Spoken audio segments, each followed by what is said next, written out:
guys, welcome back to my channel, and if you are new here, welcome to See Mini Mom and welcome to my kitchen. Today I am sharing with you a meal plan that would feed a person for a week with just $10, so stay tuned.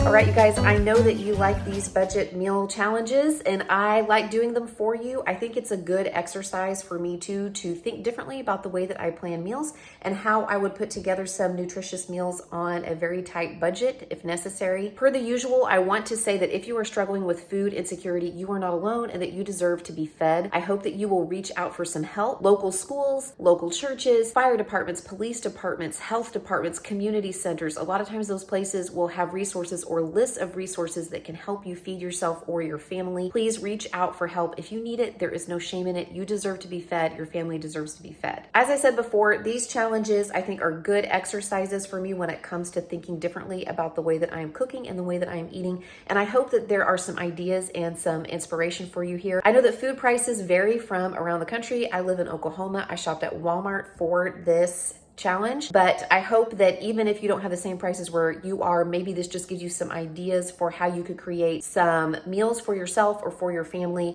with very low cost ingredients. I shopped at Walmart for this challenge, and I gotta be honest with you guys, I think it's difficult for me to do these challenges at Walmart because at least at my Walmart, they don't have like a lot of discounted or clearance priced food. Walmart doesn't run sales. They don't have sales cycles like regular grocery stores. So even though some things may be the lowest cost any day of the week, sometimes I can find better deals at other stores when I work sales cycles. So it took me a while to put this one together, and I actually went back to the drawing board a couple of times, but I am very pleased with what I came up with today, and I hope that you guys enjoy it. I will also point out that these kinds of videos are difficult for me to do because I can't really commit to filming something for 7 days. I have too many other videos in the queue and things that I'm trying to get out on my channel. So when I approach this type of meal plan, I'm thinking about how I would feed my husband and myself for 3 days, breakfast, lunch, and dinner. So one person could probably stretch that to 7 days. I'm pretty sure one person could stretch this meal plan because there were extras and leftovers of the meals that I made. So let's jump into the video. I will show you what I purchased and I'll show you how I turned that into different meals for myself and my husband for a few days that would stretch to a full week for a person. First off,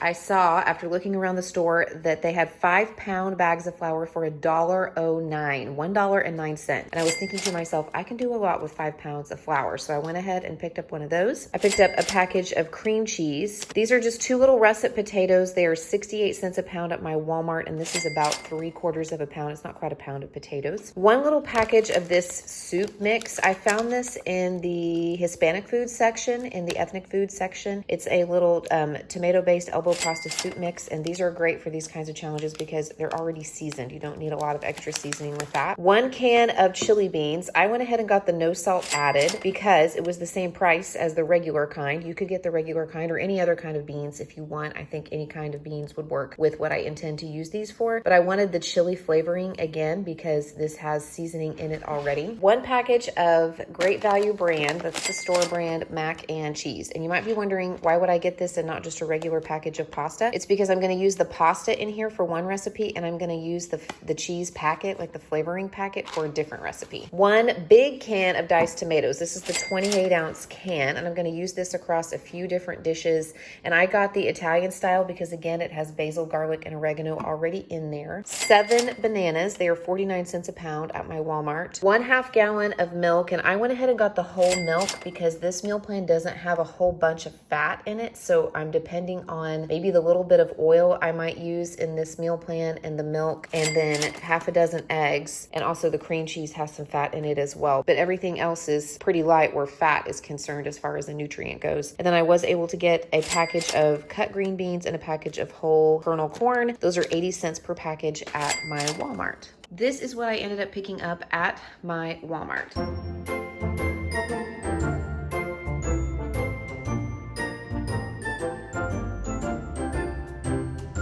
For this meal plan this week, I am going to make homemade bread. I bought all of this flour and I'm gonna make a couple of loaves of bread. I'm gonna do it 2 different ways. But before we get into that, first I'm going to pour my milk into my measuring cup. I need 1 1/4 cup. And to that, I'm going to add 1 tablespoon of vinegar, just plain white vinegar, which I know a lot of households will hopefully have on hand. I use this like in my laundry with my towels sometimes, so I usually have some on hand. So 1 1/4 cups milk with a tablespoon of vinegar, and I'm just gonna set that aside here while we're chatting, and you'll see why I did that here in a minute. You probably already know why. I'm making buttermilk or buttermilk substitute. Okay, so I'm gonna do 2 different kinds of bread here. I'm gonna make some that calls for yeast. Now, I did not buy yeast. Some kitchens might have that, some kitchens might not. I can get these little 3 packs at my Walmart for, I think, $1.47 is the price I saw, and at Aldi, I've seen them as low as 89 cents.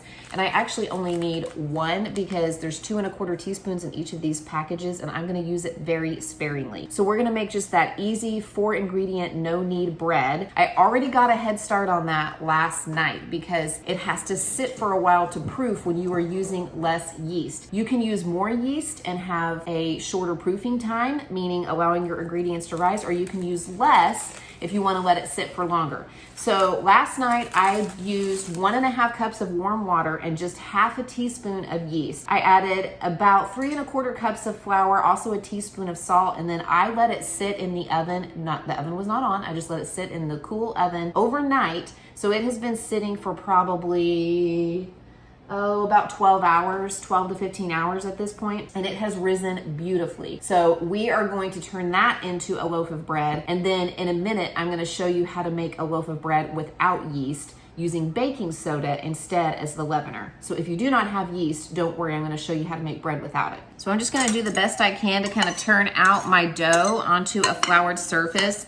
This is a pretty wet dough. It's not the same as like regular bread where it comes away from the sides. You kind of have to work with it a little bit. So I'm gonna add a little bit of flour because it's just a little bit runny here. I'm gonna add a little bit more flour. I'm just gonna kind of work with it a little bit and see if I can get it to not be quite so gooey, just until it's sort of the right consistency that it doesn't stick to the counter anymore. It's still gonna be kind of floppy, for lack of a better word, because it's just not like a really thick dough bread. So I have put my dough into my Dutch oven here. You do not have to use a Dutch oven. In fact, this is my first time to try it in a Dutch oven. I only have this because my sister gave it to me. She had it in the back of a cabinet, wasn't using it, so she gave me this. But I've made this in just a regular bread pan before too, and put another bread pan on top of it, which is how I'm gonna make the other loaf of bread, so you'll see how I do that. But I just have this in my Dutch oven. I put some parchment paper on the bottom there, and I'm just gonna score it like this. And then I'm gonna set this aside until I am ready to put them both in the oven at the same time, because we're gonna whip the other loaf of bread up really quickly. It doesn't require a rise, so it will come together fast. For the baking soda bread, I am gonna make this in just a regular loaf pan. This is just an 8 or 9 inch loaf pan. And then I have another one that I can sit on top of it like this so that the bread can steam in the beginning. I have greased this as well with just a little bit of vegetable oil in my bowl, and I'm using the same bowl that I just used to make the other bread, because who wants to clean another bowl? I have 3 cups of flour. That's what I am starting with. I may need to add a little bit more, we'll see. And to this, I am adding 2 teaspoons of baking soda and 1 teaspoon of salt. I'm just gonna kind of mix that together like this. To this mixture, I'm adding my buttermilk here. It has been sitting for about 10 minutes or so.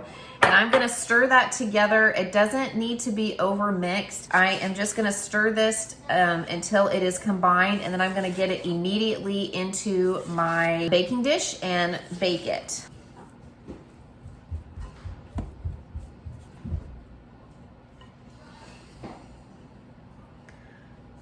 Over like that.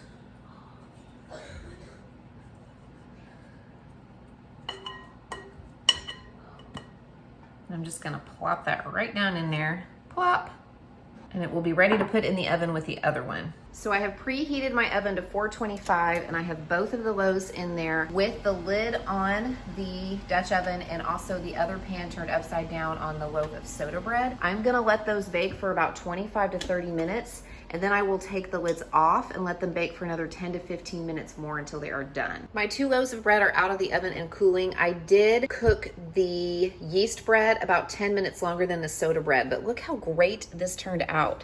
Like, if I was looking at these 2 loaves, loaves, I would not have guessed that this is the one without yeast. I feel like it rose beautifully. It's got like a nice crust. This one, I would want it to be just a little bit more brown, like crusty on the top, but I do think it is done. So I will let those cool and then I will slice them up and I'll show you how I'm going to use those to make breakfast. So here are my 2 loaves of bread. I let them cool for about 30 minutes or so before I sliced them after they came out of the oven. And you can see that this soda bread is a lot denser than the yeast bread is. And the only reason this came out so flat is because I cooked it in a larger Dutch oven. If I'd cooked it in just a regular bread pan or in a smaller Dutch oven, it would have been like a rounder loaf, but that's fine. It's fine to have long skinny slices. I also probably undercooked it by maybe just a few minutes, but nothing the toaster can't fix, and that's probably how I am going to eat this throughout the week. So here is what I had planned for breakfast. I have 2 pieces of the bread here, and then I have just a little bit of my cream cheese. I need about 1/3 of this block for another recipe, but the rest of it I intended to have with the bread because it's cheaper than butter. And I bought 7 bananas, so there's enough here for my husband and I to have breakfast for 3 days or even longer, especially since I bought 7 bananas. If you were trying to make this meal plan stretch for a week, you definitely could. And I will probably make up a couple more loaves of bread because I'm going to have them with dinner, with some of the dinners as well. I have plenty of flour to do that, along with the other things I intend to use the flour for. But that is breakfast, not very fancy, but it'll do. So I'm about to get some lunch going on the stove, and you could absolutely prepare this ahead of time and do like a lunch prep if you need to be out of the house at lunchtime. And really any of the lunches and dinners that I'm preparing are interchangeable. I just chose the things that work with our schedule and what's going on around here during these days that I'm filming. So I'm gonna use these items. I'm gonna use about 1/3 of my can of tomatoes here. I'm gonna save the rest of it for another recipe. And then I'm gonna use just the pasta from my box of mac and cheese. I'm gonna save the cheese sauce packet for another recipe. I'm gonna use the tomato-based elbow pasta soup mix right here that you saw in my Walmart haul, and then my can of chili beans. What I'm going to do is I'm going to use some of my tomatoes, about 1/3 of this can, and my can of chili beans. I'm gonna toss those into a pot with about 2.5 cups of water. I'm gonna bring that to a boil, and then I'm going to add this and just the pasta from the mac and cheese. And like I said, save that cheese packet because I'm gonna use that for something else later on in the week. And I'm going to let that simmer then until the pasta has cooked.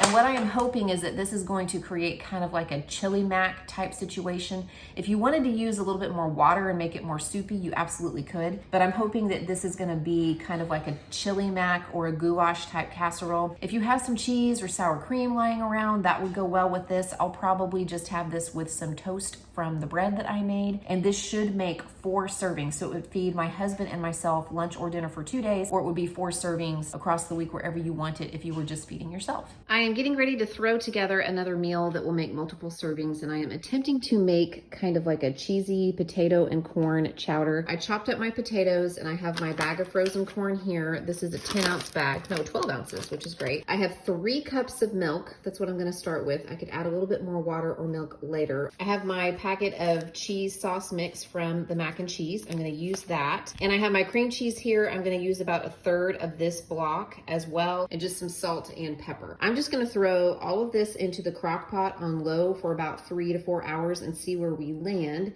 And if I need to make some adjustments from there, I will let you know what else I add to it. I have decided that I'm gonna add just a little bit of water to this, like maybe 1/2 to 3/4 of a cup or so, to make sure everything is submerged. And by the way, you can make this on the stove too. It would not take as long. You just need to be careful when you're working with milk on the stove. Obviously, you probably already know this, that you don't scorch something. But I'm just using my crock pot because I'm gonna be out of the house during dinner time tonight. But if you don't have a crock pot, you can easily make this on the stove. I almost forgot the cheese packet, you guys, from the macaroni and cheese to make this actually cheesy along with the cream cheese. Whew, that was close. Okay, so here is my soup. I cooked it on low for 4 hours and the potatoes are done. And then I just stirred it all up so that the cream cheese would kind of melt, or it was already melted, but so that it would distribute evenly across the soup.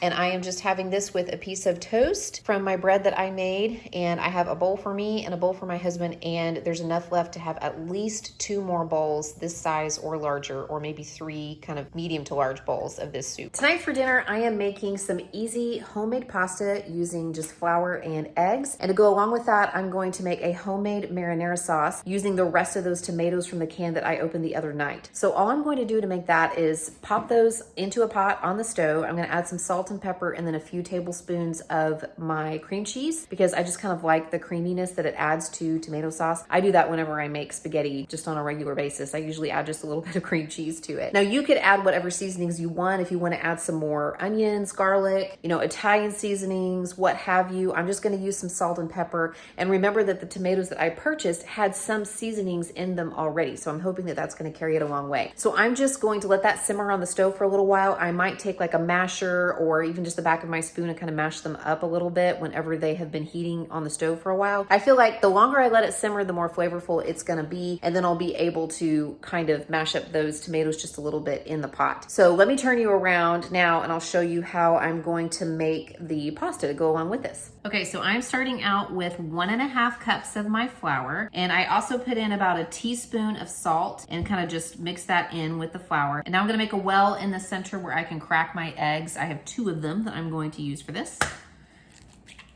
And at first I'm gonna use a fork to kind of break up the eggs just a little bit. But eventually you just kind of have to dive in with your hands and start to kind of incorporate the dough that way. At least that's the way that I find works the best. I don't think this is a good thing to do in a mixer because you have to be careful not to overwork this dough. And you might need a little extra moisture, like maybe just a little water or even just a dash of milk or something, or a little more flour. It depends on your kitchen, on where you live, what the weather's like that day. Noodles I find are kind of like bread. They can be sort of fickle and you just kind of have to keep working with it until it comes out the way that you want it. Okay, so I have my dough right here and I'm just gonna lay a towel over that and let it rest for a few minutes before I roll it out. Okay, so my dough has been resting for a little while and I'm just gonna roll this out and I'm gonna keep adding some flour to it so that it doesn't stick very well. I'm gonna roll this out as thin as I possibly can and then I'll show you how I'm gonna cut it up. Okay, I'm gonna be honest with you. About every other time that I make egg noodles, it works out great. It's like easy, the dough was pliable. This is not one of those times. It did not work out super awesome for me. I mean, it's gonna work out fine, but it's just taking me a while longer to roll it out because probably my ingredients weren't the right temperature or I didn't let it rest long enough. Like I said, noodles can be temperamental. They're still gonna be tasty, but sometimes it just doesn't work as well as other times for me. Okay, so I have these rolled out really, really thin, and I'm actually just gonna roll them up like so.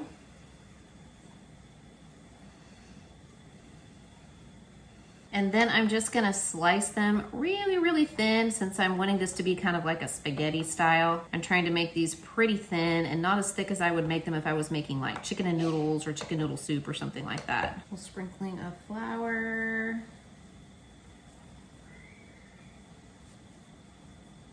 And voila, we have noodles. And I'm just gonna let these sit here for a few minutes. My water is boiling on the stove and when I'm ready to cook these, I will just toss them into the boiling water and they will only take about 3 minutes or so to cook. Fresh pasta cooks really, really quickly, not like the dry stuff. To go along with this, I'm just going to take the easy road and pop these green beans into the microwave, add a little salt and pepper, and we will have a side of green beans along with our pasta marinara. Look what I found amid our little condiments that we keep on hand. Some crushed red pepper and some Parmesan cheese. These obviously came from pizza places, but I'm gonna put this, maybe just 1 packet, into the sauce to kind of kick it up a notch, and then a little bit of Parmesan cheese to sprinkle on top of the pasta. Yay! Okay, so here is dinner. I have my pasta and some green beans and then 2 slices of my bread. And I went ahead and mixed the pasta in with the sauce because this kind of pasta soaks up whatever you are serving it with as far as the sauce goes. So I thought it would be really good to go ahead and mix the pasta in with the sauce, and I let it sit for a few minutes before I served it. And so this made 3 servings. Everything that I made 3 servings tonight. So I have enough for my husband and myself, plus 1 additional serving for an extra lunch or a dinner. But this will be really filling